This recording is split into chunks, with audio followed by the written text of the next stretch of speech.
$20. Yeah. So it's $20 on the table. What do you think the $20 note thinks of you? Nothing. It's just money. It's just a piece of paper. It's a piece of paper with 20 written on it. Sure. It's a commodity. It doesn't think. It's a commodity that's used to transact for goods and services to satisfy wants and needs. That's all it is. Okay. The problem with it, with most people, what they don't understand is that all the problems with money exist with them, Sure. not with the money. The money doesn't think anything of you. So whether it's $20, $100, $1,000, $5,000, $10,000, $100,000, $1 million, it doesn't matter. So this is the second major problem. It's having emotional barriers, because the more money I put down on the table, the more you think of it.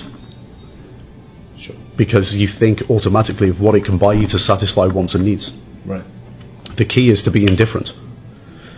Understanding the function of money is very important in order to respect money. But at the same time, you also have to reduce to zero your emotional barriers, and you have to be indifferent. Sure. How can you actually be respectful of money, but at the same time be indifferent? Because respect in this context is simply having awareness. Yeah. So it's having awareness of what money actually is and being indifferent to money when you look at it, when you see more and more and more of it. So if you can actually manage to understand it properly and understand its function and be aware and be respectful to it, but at the same time be indifferent, that's the key to actually starting on the road to becoming successful.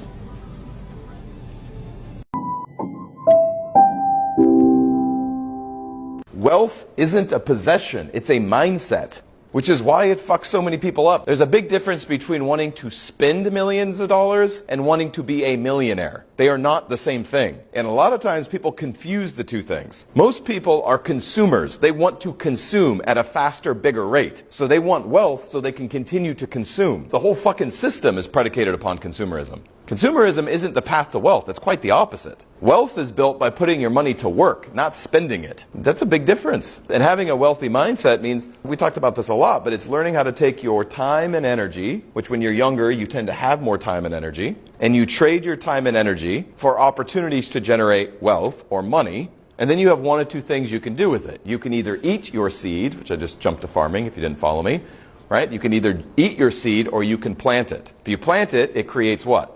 More. If you eat it, what happens? Done.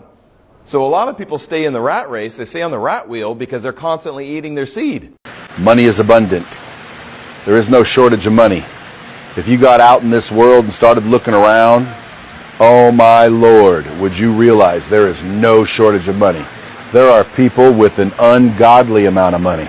So much money you can't even imagine. I'm talking about it takes $3 million in fuel to fill up their yacht that they barely go on.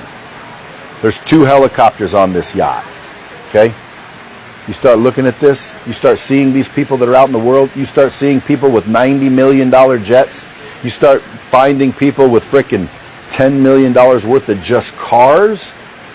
You got people with $10 million worth of watches.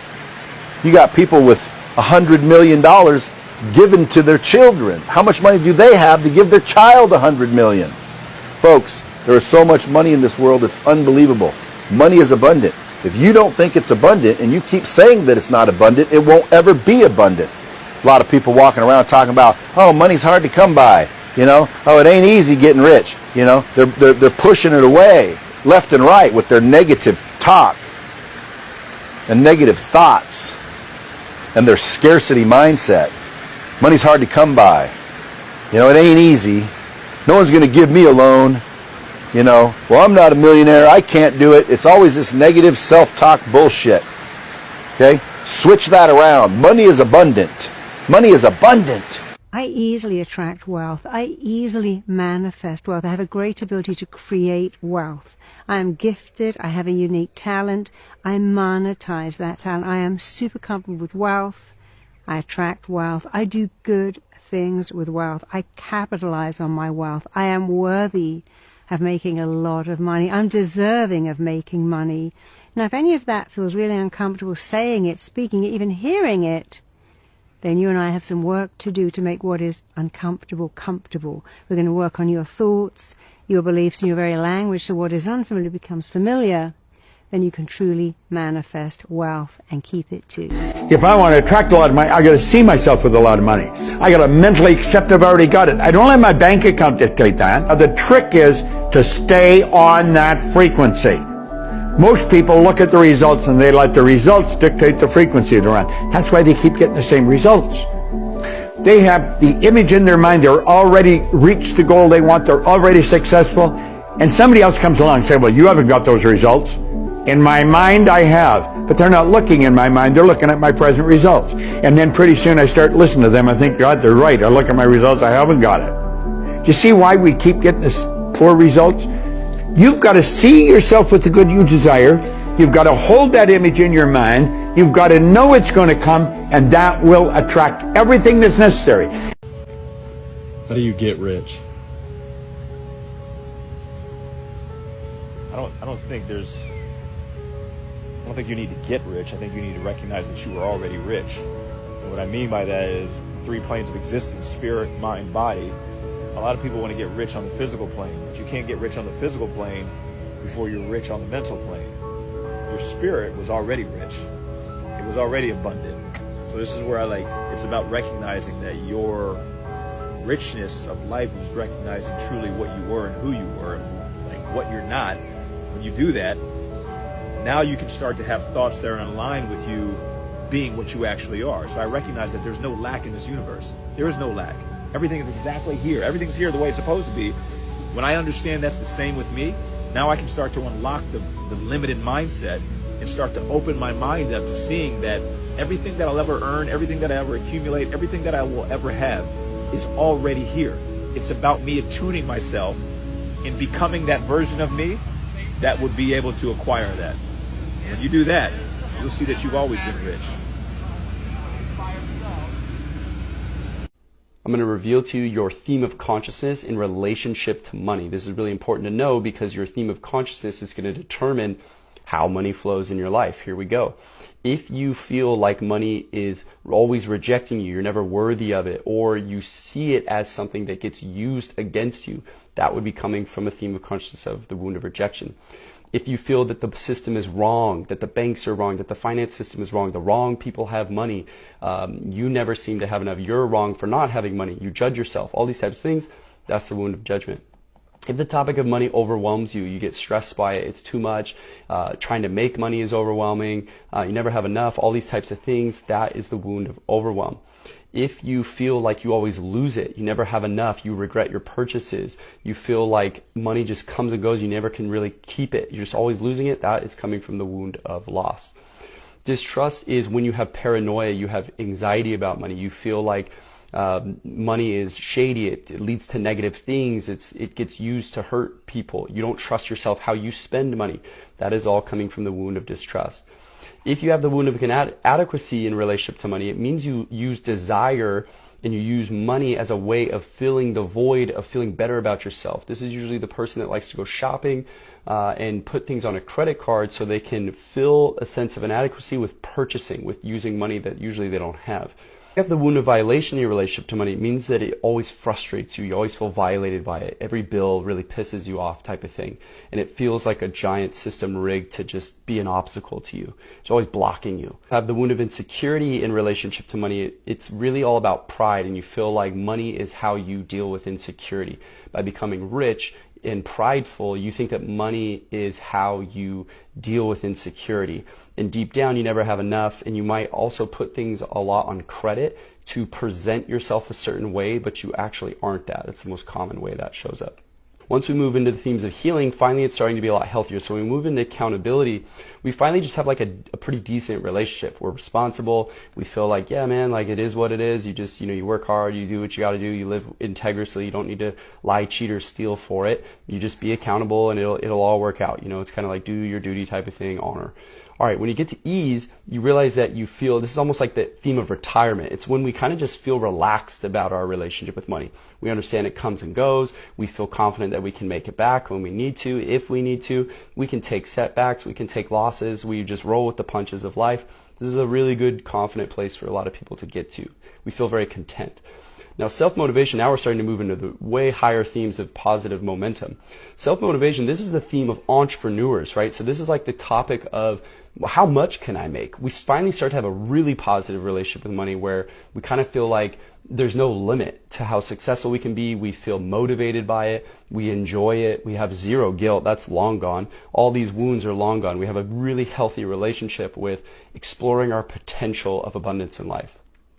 Acceptance is when our relationship with money has really become, has a lot of grace to it, a lot of forgiveness. So in both directions. First is we can strive for our biggest goals, but we also totally love and accept ourselves even if we don't make more or if the results aren't as big as we hoped and things like that. We still accept ourselves regardless. This is like the ultimate mature self-esteem place to get to, this theme of acceptance. It also allows us to be very forgiving and compassionate to other people who are struggling still down in their other themes. We're able to be there for them and really be accepting and compassionate of their journey through it. Whereas self-motivation is like, dude, shut up, get out of the way, like work hard, like you just got to do it. Acceptance has a lot more grace. Understanding is very logical about it all. This is usually like the investor who's all obsessed with like passive income and being as financially strategic and intelligent as possible. This is the theme of reason and logic. So they just view money very, very rational. The relationship with money is just kind of, it's an inanimate object to them. It's very rational. It just is what it is. It's a financial system and you just have to learn how to do it, Like very cold, very logical. They don't really have any emotion about it anymore, which is why they also tend to have a lot of it because they don't really have a lot of blockages or bias involved. All right, now we're finally into the higher spiritual themes. When you have love and inner peace with money, it means you just kind of love life in general, and you see money as just yet another expression and vehicle of how you express that love. So the topic of money is viewed that same way. We love it, we appreciate it, we don't really have any negative bias towards it because finally we've worked through all these other relationships and we just are in love with life. We see it as yet another way to express love. And then finally, in freedom and lasting happiness, it's the ultimate state of empowerment. It's almost like Neo in the Matrix. You see money and you see this world just as a giant like simulation and game, and there's not really need for any of this drama about it. You just see it as like it's not, doesn't really have a charge at all. You're completely free in both directions. You're completely free to have tons of it. You also would be completely free if you had none of it. You don't really see any of these skewed perceptions anymore. You're truly transcendent of the whole game, which usually these people tend to therefore naturally have a lot of it because they don't have an attachment to it. And that's what a lot of people in the topic of manifesting more money in abundance always try to get people to, is way up here. So you'll see all these steps to kind of get there. You have to work through the stages. And so when people that are trying to get here, but they're actually down here, it can feel really discouraging. So actually, the cool thing about doing inner work is you need to kind of chip away and move through it because it's too big of a jump to try to convince yourself to get way up here. You usually have to kind of take it in stages. The biggest thing to always get to is just to feel responsible, feel capable, feel that you can trust yourself and that you can manage it well and you can be in integrity. From there, then you've worked through all these, and then you can easily start exploring these higher themes. Luckily, it all can change if you do your inner work. There are people who are earning all around this world so disproportionate to the action that they are offering that you could not possibly reconcile the wealth that's flowing to them. You just can't reconcile it. There are a majority of people that are accustomed to performing an action and receiving a financial response, performing an action and receiving a financial response. And when your income is tied to an action, the amount that you can receive proportionately is minuscule. And we would put the lottery even in that same sort of category. When you're trying to make it happen by performing an action, you are limited by the beliefs that you have about time and space. In other words, you will say, I only make this much per hour, and there's only this many hours in a day. And then you can work overtime, and you can work double time, and you can work extra time, and you can leverage your time in different ways. But until you leverage through alignment, you really are in the category with millions of other people where not very much is going to happen. Where if you say, okay, I'm willing to play the game differently, I'm willing to accept on faith, maybe a little, that Abraham's right and that all of the struggling that I've done has put a lot of money for me in vibrational escrow. And I'm willing to go on faith that this universe is abundance and that there is an open valve for me through which I can receive abundance. I'm willing to go along with that idea.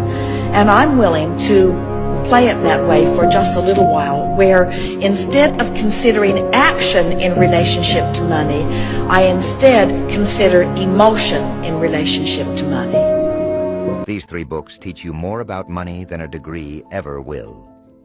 The first book is Rich Dad, Poor Dad by Robert Kiyosaki. It flips everything you thought you knew about money.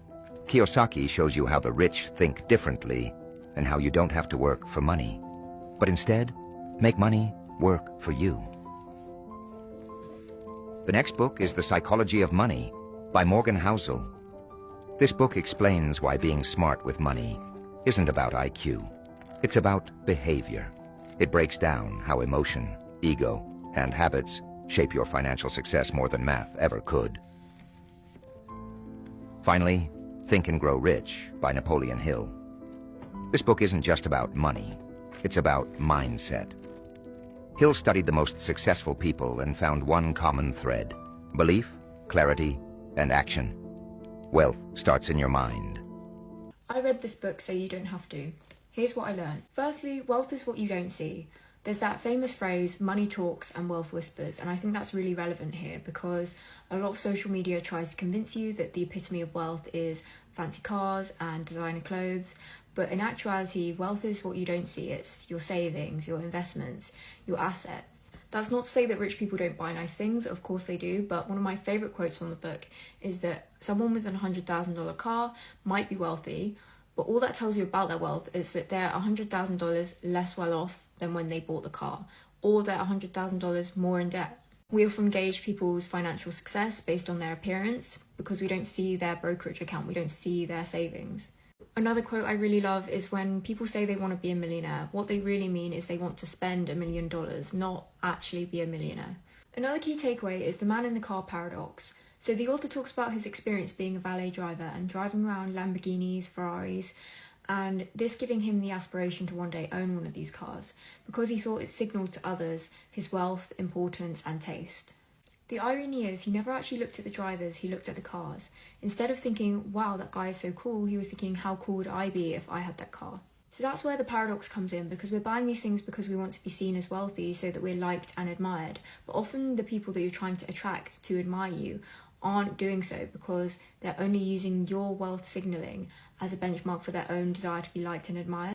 In summary, no one is impressed by your possessions as much as you are. The moral of the story here is to not stop the pursuit of wealth and the desiring of these things, but to understand you only want these things because of the emotional reasons behind them. You want the respect, the likability, but often acquiring these things will have the opposite effect, and you can achieve these things by just being a kind, humble person. The last key takeaway I got from the book is that nothing's free and everything has a price tag on it, even if it's not immediately noticeable. One of the prices that you pay for investing in the stock market is having to deal with the market volatility. A lot of people will say, including myself, invest for the long term, but it's hard to invest for the long term if you're in a really bad period where your stocks are falling and you're not quite sure if they'll ever recover. Like most things in life, the higher the returns, the higher the price you pay. The book uses 2 examples here. Firstly, Netflix, which returned over 35,000% during the years of 2002 and 2018, but for most of that time it was trading below all-time highs. Another example is Monster Beverage, which returned 319,000% between the years of 1999 and 2018. This is one of the greatest market returns in history, but for 95% of that time it was trading below its all-time highs. So a lot of people try to time the market to avoid losses, but actually they lose more money than they would if they had just stayed invested in that stock. So what the book is basically saying is if you invest in a lower risk option like an index fund, you're basically paying an opportunity cost on the returns that you could have got investing in a higher risk or higher return option. But if you do invest in something that's higher risk or higher return, you pay the price of the market volatility. So there's no foolproof method of investing in the stock market. There's always going to be some pros and cons. What if I told you that the way most of us think about money, how to earn it, save it, spend it, is completely backwards? I'm not talking about budgeting apps or stock tips. I'm talking about the psychology of money. If you've seen part 1, you already know this isn't just about spreadsheets. It's about how we, as humans, make money decisions emotionally first and logically second. Like, remember Mike Tyson? Made over $400 million in his career. Bought tigers. A $2 million bathtub. Then bankrupt. $23 million in debt. How does that happen? Was he dumb? No. He just didn't understand the mental game of money, the stuff no one teaches you. In this video, we're going deeper. We will see some brand new lessons from the book that blew my mind. Because once you understand how money works up here, in your brain, not just on paper, you unlock a whole new level of freedom. Lesson 1, no one's crazy. Okay, so let me ask you something. Have you ever looked at someone making a money decision and thought, what are you doing? Like someone buying a brand new car with a 7-year loan when they're living paycheck to paycheck. Or someone investing all their savings into meme coin during a hype wave. And you're like, dude, are you crazy? But here's the thing. They're not crazy. At least not in their own mind. This blew my mind when I first got it. People make decisions with money based on their own life experiences. Think about this. If you grew up during the 2008 financial crash, watched your parents lose their jobs, maybe even your house, you probably have this deep, almost emotional reaction to the word stocks. You might avoid investing completely, even if it makes sense now. Meanwhile, someone who saw Bitcoin go from $500 to $60,000 feels like crypto is the smartest bet ever. Between 1920 and 2020, the US stock market returned an average of about 10% per year. That's insanely good long term. But during that same time, people lived through the Great Depression, World Wars, oil crises, 9/11, the dot-com crash, 2008, and COVID. So yeah, on a graph it looks smooth. In real life, it felt like chaos. So if someone is hoarding cash under their mattress or refusing to invest in the market, it's not because they're dumb. It's because they remember pain. Maybe their grandpa lost everything in 29. Maybe their job got wiped in the pandemic. Their money story is built on fear. Yours might be built on optimism. And neither one is crazy. Once you realize no one's crazy, you stop judging people's money choices and start understanding them. And even better, you start forgiving yourself for your own weird money habits. You stop beating yourself up for why you didn't invest earlier, or why you overspent during your 20s. You were just reacting to what the world taught you at the time. I mean, when I first got my paycheck from my first real job, I blew it all on sneakers, video games, and takeout. Not because I was irresponsible, but because growing up, money was tight. And now that I finally had a little bit of it, I wanted to feel free, like I could finally enjoy life. Was it smart? No. Was it logical? Probably not. Everyone's financial behavior makes perfect sense to them. So if someone else's choices look ridiculous to you, just remember, you're not seeing their full story. You're just seeing the result. Lesson 2. You and me are playing different games. Alright, quick question. Have you ever scrolled through Twitter or watched someone on YouTube making some wild investment move and thought, wait, am I doing this wrong? Like you see some 22-year-old throwing money into meme stocks or someone YOLOing their life savings into crypto, and for a second you're like, maybe I should be doing that too. Here's where it gets interesting. You're probably not even playing the same game as them, and that's one of the biggest reasons people make dumb money moves. They copy players from a totally different field. Think about it like this. Imagine you're at a poker table in Vegas. Some people are tourists, just playing for fun. They've got $200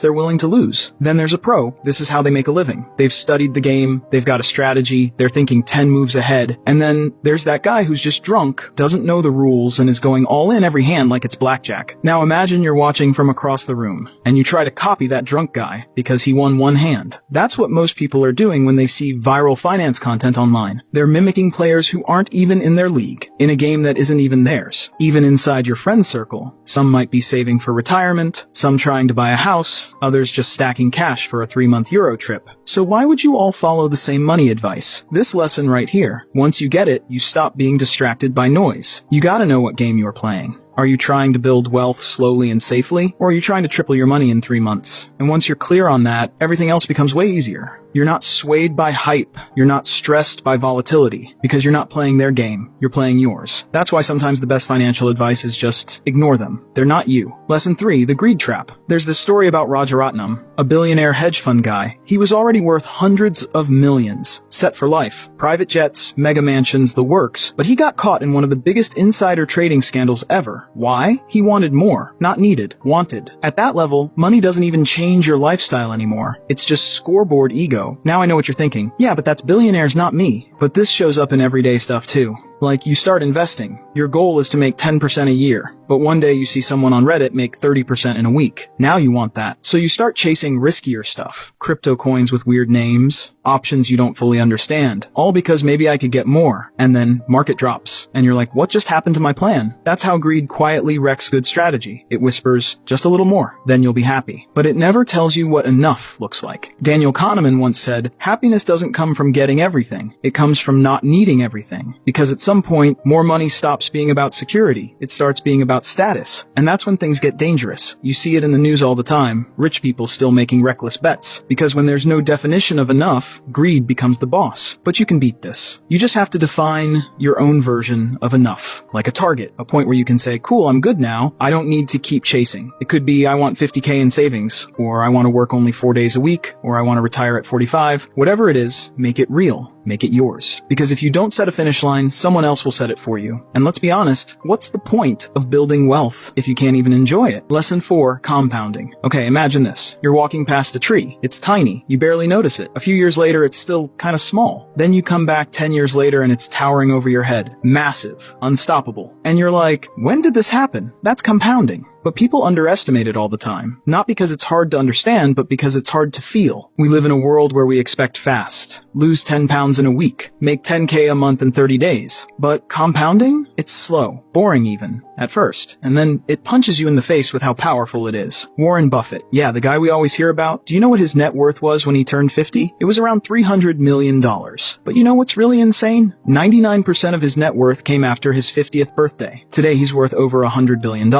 Because he stayed in the game long enough for compounding to do its magic. But here's why this messes with people. We're wired to think in linear terms, not exponential. So when you save a bit and your investments grow a little and then a little more, it's like, okay, cool, I made $50 this month. Great. And your brain goes, this is doing nothing. Let me buy a new phone instead. But what you don't see is that those tiny, boring steps, they're laying the foundation to stick growth years from now. And it doesn't just work with money, it works with everything. Reading one book doesn't change your life, but reading 50 over 5 years, that rewires your brain. One healthy meal won't do much, but eating clean 300 days in a year, whole new body. Compounding is the invisible advantage of patience plus consistency. And that's the punchline of this lesson. The earlier you start, the longer you stay in the game, the bigger the payoff. Lesson 5, man in the car paradox. At some point, we've all seen someone in a luxury car, maybe it's a roaring Ferrari or a matte black Range Rover, and thought, damn, that looks cool. But here's the funny thing. You don't actually admire the person driving it. You admire the car. You don't go, wow, I bet the guy inside is so smart, responsible, and generous. You just think, that's the car I want. That's the man in the car paradox. We chase things like expensive watches, exotic vacations, or fancy clothes thinking they'll earn us admiration. But what people actually admire is the thing, not you. Think about it. You ever walk through a rich neighborhood and spot this crazy modern house with glass walls and infinity pool, and you're like, I want to live there one day. But do you ever stop and wonder, who lives there? Are they kind? Do they treat their family well? We don't think about the people. We just fantasize about having the stuff they have. And that's why this paradox hits so hard, because most of us are chasing status without realizing the only thing status buys is surface-level attention. Here's the truth. People might envy your car or your house, but they admire your character, your consistency, your kindness, the way you make others feel. You can't swipe a credit card for that. So, before you spend money trying to look successful, ask yourself, do I want people to admire what I have or who I am? Because if it's the second one, you're playing a different game. And honestly, that's the one that wins long term. Lesson 6. Surprise and room for error. Okay, so picture this. You're driving down the highway. You've checked the weather. You've filled your tank. Everything's going smooth. And out of nowhere, a tire blows out. That's how life works. And that is exactly what this lesson is about. Because when it comes to money, and honestly, life in general, surprises aren't the exception. They're the rule. The market crashes when no one expects it. Your dream job lays people off. You get hit with a medical bill that wipes out your emergency fund overnight. These things aren't rare. They're just unpredictable. And that's a massive difference. Most people make financial financial decisions assuming things will go exactly to plan. They build tight budgets, chase high returns, and invest in risky stuff thinking they've got it all figured out. But the truth is, no one ever sees the storm coming. That's why you need what Morgan Housel calls room for error. It's like having a financial airbag. You hope you never need it, but when something hits, you'll be so glad it's there. Let me give you a real-world example. Ever heard of long-term capital management? These were genius-level hedge fund guys in the 90s, Nobel Prize winners. They had models, math, data, everything, but they bet massively on things going exactly as their models predicted. Guess what happened? A surprise event in Russia defaulted their bonds, and the whole fund collapsed like a house of cards. They were too confident. They didn't leave any margin for error. You don't need to be a billionaire hedge fund to fall into that trap. A lot of us do the same thing. We invest like it's always going to be a bull market. We plan our savings like we'll never lose a job. We assume the car won't break down, the rent won't go up, the economy won't dip, but life has other plans. So here's the better strategy. Expect surprises. Assume there will be detours. Build your financial plans like you're human, not a robot. Save a little more than you think you need. Don't max out your credit just because the bank lets you. Leave wiggle room in your schedule, your budget, your goals. Honestly, the most underrated skill in money is not prediction, it's survival. Just staying in the game long enough gives you the best odds of winning. So next time you make a money decision, don't just ask, what's the best case scenario? Ask, can I still sleep at night if this goes wrong? Alright, let's bring it home with lesson 7 all together now. So by now, we've talked about all these powerful money ideas, but none of these ideas work in isolation. You can't just pick one, slap it on your life, and expect everything to click. They only work when you layer them together. That's the real secret. Imagine this like cooking, right? Salt or pepper by itself? Not great. Garlic, oil, spices, they all shine when they blend together. It's the combo that makes the dish unforgettable. Let's take compounding, for example. We all know it's insanely powerful, how tiny gains repeated over time can build ridiculous wealth. But compounding only works if you stay in the game long enough. And for that, you need room for error, a safety net when life slaps you sideways. But wait, staying in the game also means avoiding dumb risks. And that only happens if you're not trapped by greed. If you can say enough before you go chasing more and more and more until everything crashes. And you can only think that clearly if you understand that you're playing a different game than others. You're not comparing your moves to someone else's highlight reel on Instagram or Twitter. You see how all of this stacks? It's like money isn't just a math equation. It's more like a mindset puzzle. But we love shortcuts. We want one magic trick, one TikTok hack, one YouTube tip that'll fix our money. But the truth is, good money habits are a system. They back each other up. They protect you from your own worst instincts. They build a framework you can lean on when life does what it always does, surprise the hell out of you. So here's the big takeaway. If you want to make smarter money decisions, stop looking for one perfect rule. Instead, stack your principles. Treat them like layers of armor. Together, they give you resilience. They help you stay calm when things go sideways. And most importantly, they help you build a life where money supports your peace, not messes with your head. Okay, so you've made it this far, but here's the twist. And this one stings a little. Just knowing all of this means nothing. Because knowing doesn't equal doing.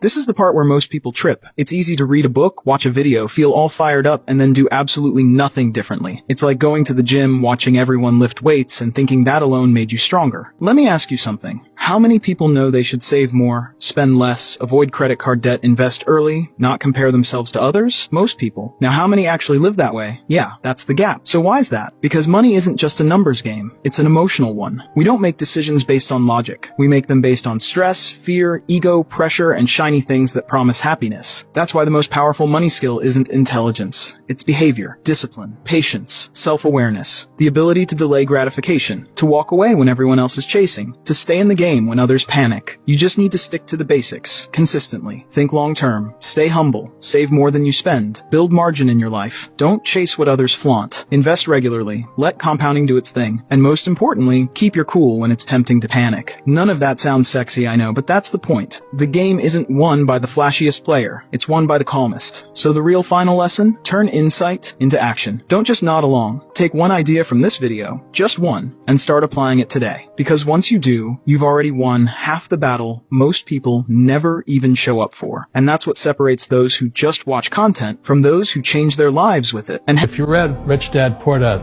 Rich Dad's lesson number 1, the rich don't work for money. Don't you touch that stuff. You said when someone gives you a paycheck, something inside of a person just shuts off. The people that are being screwed today are the poor middle class because they work for money. You know, the banker guys, they're not working for money. They have money working for them. Yeah. Robert Kiyosaki, the author of the book Rich Dad, Poor Dad, says that earning money is a science that is not taught in schools. Schools teach us how to become an employee and build a career. If you are coming from a middle-class family like I do, then there's a high probability that your parents taught you how to become poor. And this is not because your parents don't love you or don't want you to be successful. It's simply because they themselves are not educated on this topic. They consumed expired information, and when you were born, they passed it on to you. Kiyosaki says, poverty is like genetics. It passes on from one generation to another. Rich Dad, Poor Dad is one of those finance books that I wish I had read when I was 14 or 15 years old. I strongly recommend reading the book or watching this video because I will be doing a detailed summary of all 7 key lessons. Lesson number 1, the rich don't work for money. When he was 9 years old, Robert and his childhood friend Mike weren't invited to a classmate's beach house because they were poor kids. Robert came home and asked his dad how to become rich. And the only response he got was, you have to learn how to make more money. Even as a kid, Robert understood that this advice wasn't going to help him to become rich. Robert's father, whom Robert calls his poor dad, was a teacher and made a good living, but always struggled financially.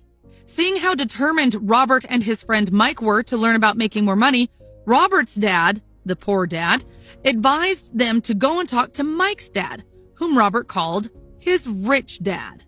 Both Robert and Mike were quite surprised because Rich Dad wasn't rich yet.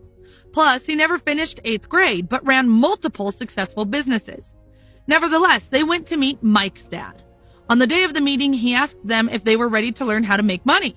They were excited and nodded their heads quickly. He then made them an offer. He said that he would teach them how to make money, but not in a classroom style. He would only teach them if they worked for him. According to him, he would be wasting his time if they just wanted to sit and listen as they did in school. They could learn faster if they worked for him. Robert wanted to ask a question, but he didn't give them a chance. He said if they couldn't make up their mind decisively, then they would never learn to make money. Opportunities come and go, and being able to know when to make quick decisions is an important skill. They knew they had to make a decision. Robert and Mike looked at each other and both agreed to take the offer. Mike's dad was pleased and said he would pay them 10 cents an hour, and they would work 3 hours every Saturday. Even though Robert had a softball game that day, he chose to work and learn instead of playing. He knew this was his opportunity, and he didn't want to waste it. So, Robert and Mike started working for Mrs. Martin, who was an employee of Mike's dad, and used to take care of a small supermarket. They were the kind of stores where people bought essentials like milk, bread, butter, and cigarettes. The only problem was that the stores didn't have air conditioning, so they had to keep the doors wide open to the road and parking lot, which meant that dust would swirl and settle inside every time a car drove by. Their job was to take canned goods off the shelves, brush them with a feather duster to get the dust off, and then restack them neatly. It was mind-numbingly boring work. They worked for 3 hours every Saturday and got paid 30 cents, which was not very exciting for them, since one comic book cost 10 cents back then. They did it because they wanted to learn how to make money. But after 3 weeks of doing this, Robert was ready to quit. He felt like a slave, working for just 10 cents an hour, and hadn't even seen Mike's dad since the first meeting. So, at lunchtime on the 4th week, he told Mike that he was quitting. The school was boring enough, and he didn't want to waste his Saturdays doing this job anymore. He was done. To his surprise, Mike started smiling and said that his dad had expected this to happen. He had told Mike to meet with him when Robert was ready to quit. It made Robert mad, but Mike said that his father's way of teaching was different from Robert's parents. He didn't like to lecture and used experience as a way of teaching. Robert agreed to meet with Mike's dad the following Saturday to hear him out. Even his real dad was angry with Mike's dad. Robert's poor dad had advised him to demand a raise of at least 25 cents an hour and to quit if he didn't get it. When Robert arrived at Mike's house, he was made to wait in line for 45 minutes before Mike's dad finally appeared. Frustrated and angry, Robert told Mike's dad that he had not kept his end of the bargain. He had promised to teach him if he worked for him, but he had not fulfilled his promise. Robert accused him of being greedy and not respecting his employees. He asked Robert if teaching meant talking or giving a lecture, and Robert replied with a nod. Rich Dad told him that life is the best teacher of all and that most of the time, life does not talk to you. He explained that life often pushes us around to teach us something. Some people let life push them around while others fight back against the wrong things, such as their job, boss, or spouse. But only a few people welcome life's push as an opportunity to learn and grow. Rich Dad said that he had over 150 employees, but none of them had ever asked him to teach them about money. They only sought jobs and paychecks, never really grasping the purpose of their work. However, when Mike told him that both of them wanted to learn how to make money, Rich Dad decided to create a program that mirrored real-life experiences. He paid them a mere 10 cents an hour, which initially made them angry. But he explained that he wanted them to experience life's push so that they could understand what he was trying to teach. When Rich Dad asked Robert what he had learned from working for such a low wage, he complained about his greed and lack of respect for his workers. He even threatened to quit if his rich dad didn't pay him more or teach him more. Rich Dad explained that most people would do exactly what he was suggesting: quit and look for a higher paying job. However, this usually wouldn't solve their problems. He wanted Robert to understand that waiting for a raise, thinking that more money would solve his problems, was not the solution. The solution is to make money work for you. Robert was slowly starting to understand the lesson Rich Dad was trying to teach. Rich Dad asked if Robert still had a passion to learn. When Robert said yes, he told him he was going to stop paying him for the work at the store. Robert was confused. He came for a raise, but now he was going to work for free? Rich Dad said that if he wanted to make more money, then he needed to use his head and figure it out. Robert and Mike worked for free for 3 weeks. One day, Mike's dad showed up and took the boys outside for ice cream. Rich Dad asked if they learned anything yet. They said no. The Rich Dad told them they better hurry and start thinking about the lesson that was staring at them. To explain the lesson, he asked the boys to look at Mrs. Martin and the people in the park and think if the life they were living seemed exciting to them. They worked hard for little money their whole lives, clinging to the illusion of job security and looking forward to a 3-week vacation each year and maybe a pension after 45 years of service. Rich Dad said if this kind of life excited them, he would be willing to offer them a raise of 25 cents an hour. Their heartbeats raised, and they knew it would mean so much to them, but still, they said no. Seeing their resistance, Rich Dad raised his offer to $1 an hour, then $2. Each time he raised his offer, Robert's heart started exploding, and his brain was pushing him to take the offer. He knew $2 an hour would have made him the richest kid in the world. He couldn't imagine earning that kind of money. He wanted to say yes. He could picture a new bicycle, a new baseball glove, and the adoration of his friends when he flashed some cash. But somehow his mouth stayed shut. Rich Dad was looking at 2 boys staring back at him, eyes wide open and brains empty. He was testing them, and he knew there was a part of their emotions that wanted to take the deal. He understood that every person has a weak and needy part of their soul that can be bought. And he knew that every individual also had a part of their soul that was resilient and could never be bought. It was only a question of which one was stronger. So he made a final offer of $5 an hour. Suddenly, the boys' expressions changed, and their empty looks changed into calmness. It felt their temptation disappear in the second. They felt the part of their soul that was weak and needy was silenced and taken over by the part that had no price. The Rich Dad said it was good they didn't have a price. Most people did because their lives were controlled by fear and greed. Fear of being without money makes them work hard and earn a paycheck. But once they have that money, greed gets them thinking about all the things they could buy, which makes them need more money, which makes them spend more and work more. It's what the Rich Dad called the rat race.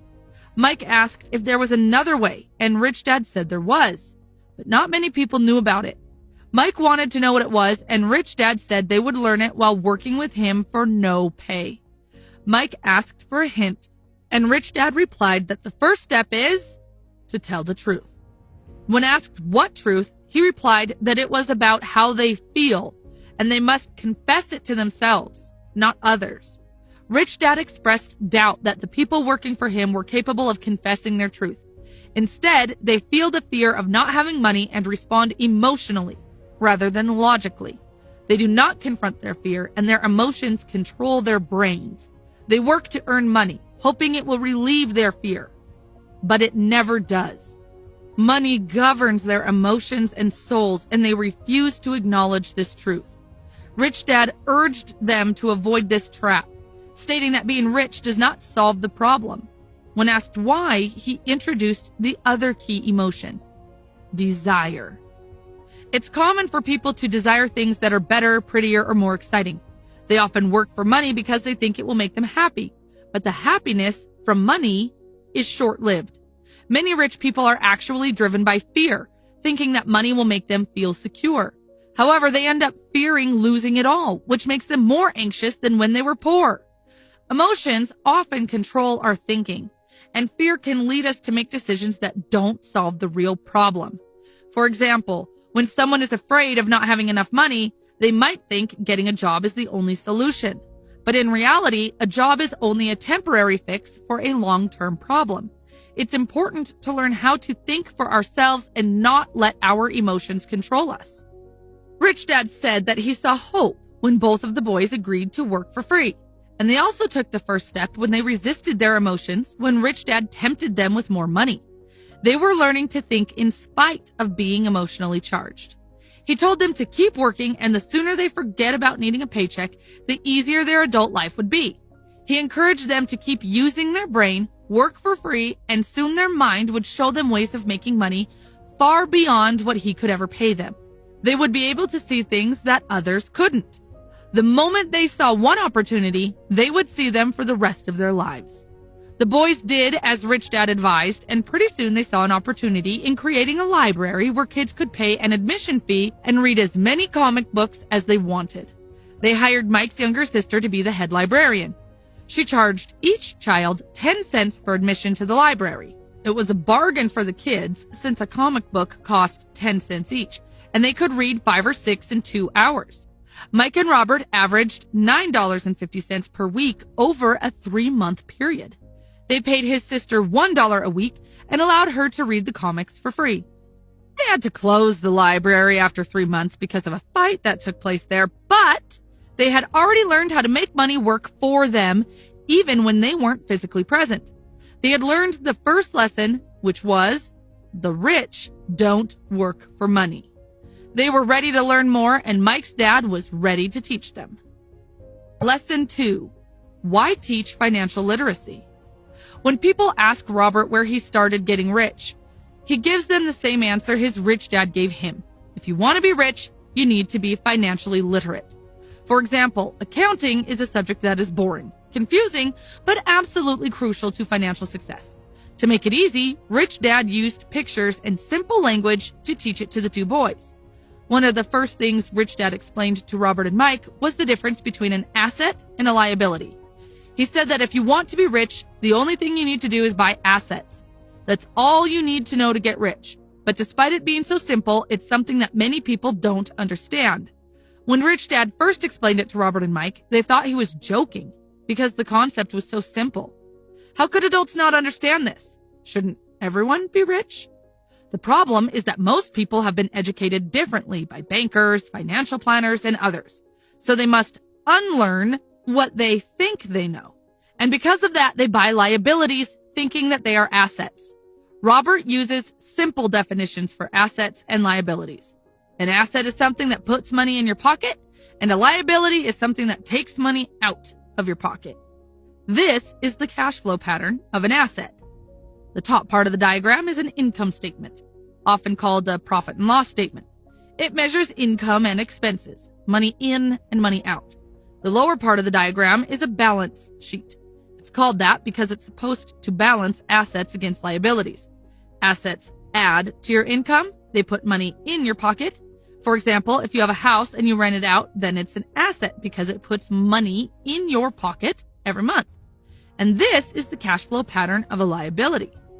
A liability takes money out of your pocket. If you want to be rich, what you need to do is to avoid liabilities and instead buy more assets. Through these simplified diagrams, you can easily tell how each person handles money. Robert says often those in debt think the answer to their problem is to make more money. But not only will more money not always solve their problems, it may compound them. It's why many people who get a sudden windfall through the lottery or an inheritance quickly burn through it. An increase in cash only results in an increase in spending. What is missing for so many people is the financial education. It's why they might still end up successful in their professions, but still struggle with money. They may have learned how to make money, but not how to manage it. People can be very intelligent and still be illiterate when it comes to finances. They learned how to work hard for money, but not how to make their money work hard for them. Many people still believe that their home is an asset, but Robert teaches that a home is a liability because it takes money out of your pocket through taxes and other expenses. This doesn't mean you can't ever buy a house. You can, of course, but make sure to first buy assets that will generate the cash flow to pay for the house. Robert says if you want to get rich, all you need to do is to buy more income-producing assets, keep your liabilities and expenses low.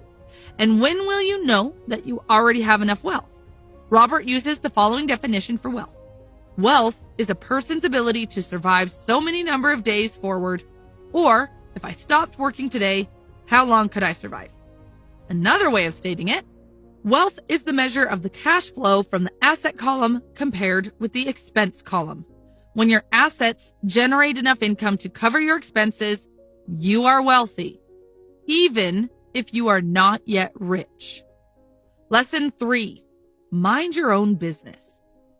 A friend of Robert heard Ray Kroc, the founder of McDonald's, speak at the University of Texas in 1974.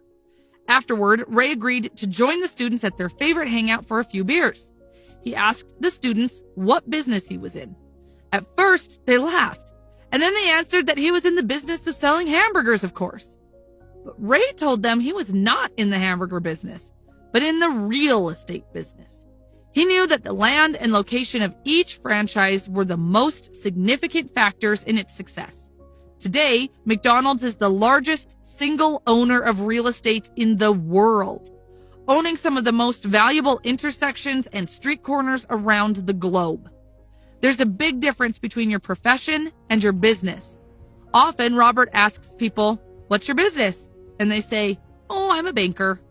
Then he asks them if they own the bank. And they usually respond, "No, I work there." In that instance, they have confused their profession with their business. Their profession may be a banker, but they still need their own business. So many people work for everyone else: their employer, the government, taxes, and the bank, mortgage. What Ray Kroc and Rich Dad knew was secret number 3 of the rich. Mind your own business. Don't spend your whole life working for someone else. Too many people spend their lives minding someone else's business and making them rich. Minding your business doesn't mean starting a company, though for some people it will. Instead, your business revolves around your asset column, not your income column. Keep your daytime job, but start buying real assets, not liabilities that lose value as soon as you walk out of the store. Keep expenses low, reduce liabilities, and diligently build a base of solid assets. Parents need to teach young people this before they leave home so that they understand what a true asset is and won't find themselves trapped in a lifestyle of debt. Robert says real assets fall into the following categories: businesses that do not require his presence. He owns them, but they are managed or run by other people. If he has to work there, it's not a business, it becomes his job. Number 2, stocks. Number 3, bonds. Number 4, income-generating real estate. 5, royalties from intellectual property, such as music and patents. 6, anything else that has value, produces income, or appreciates, and has a ready market. Acquire assets that you love. Robert loves real estate and thus spends most of his time thinking about and shopping for it. If you don't like real estate, don't invest in it. Even while working for Xerox, Robert minded his own business. He kept his day job and slowly built his asset column. The more he understood accounting and cash management, the better he was at analyzing investments and eventually building his own company. He doesn't recommend people start a company unless they really have the desire to. Otherwise, he advises them to keep their day job and mind their business, building and keeping their asset column strong. As cash flow grows, you can indulge in luxuries, but only if the cash flow supports them. Build the asset column and let the income generated by those assets pay for the luxuries. When assets generate enough income to cover luxuries, that's when you can buy them. If I were to sum up that book in a sentence, I would sum it up in this sentence. The thing you have to do to create wealth is to focus on creating income-producing assets. The reason broke people are broke is because they are their only income-producing asset. The reason rich people are rich is because we accumulate income-producing assets. In fact, Daniel Priestley, in his book, Key Person of Influence, he says, income follows assets. So the more assets you have, the more income you have that can follow those assets. Let me summarize each chapter in 3 bullet points. If you're spiritual trying to manifest, you need this book. Chapter 1, Thoughts Are Things. The power of thought and desire leads to wealth. Thoughts are powerful vibrations, and the more you focus on them, the more you are likely to attract that material wealth into your life. And then 13 principles that are outlined in the book. Chapter 2, Desire. You have to want to do something and to be something in order for success. There are 6 stages to transform desire into material wealth. And you need to have a plan that's definitive and outlined in order for you to achieve it. Chapter 3, Faith. You have to have a belief system in order for you to achieve your goals. There is a method of auto-suggestion in order for your goals to be achieved so you can build faith blindly. The power of positive thinking and self-belief is crucial for success and to live a good life, regardless of what you're trying to achieve. Chapter 4, Auto-suggestion. We've built belief patterns that are auto-suggesting in our life so far. How we can create new auto-suggestions so that we can rewire our subconscious brain, similar like Joe Dispenza says. You have to combine auto-suggestion with visualization and emotion in order for you to manifest wealth into your life. Chapter 5, Specialized Knowledge. Understand the difference between general and specific knowledge, and you need to have a balance of the two. You have to continuously acquire specialized knowledge. The more you acquire, the rarer you are. The rarer you are, the more material gain you can acquire. Understand that you don't need to learn everything. Build a network around you for people that can also support you on your journey. Chapter 6, Imagination. Imagination is the creator's workshop where desires take shape. There are 2 types of imagination: synthetic imagination, where you're reusing existing beliefs, and creative imagination, where you're creating new ones. How to use your imagination to build the life that you desire. Chapter 7, Organized Planning. Your goals need structure or you'll never achieve them. Form a mastermind group full of like-minded individuals that can help you on your journey that also want to achieve the same thing. Failure is a friend. The more you fail, the more you can learn. The more you can learn, the more you can grow. The more you grow, the more likely you are to achieve your goals. Chapter 8, Decision. You have to be able to make decisions quickly, strike while the iron's hot. Procrastination and indecisiveness is the enemy. Make a decision quickly, act on it. That's what's important. Learn along the way.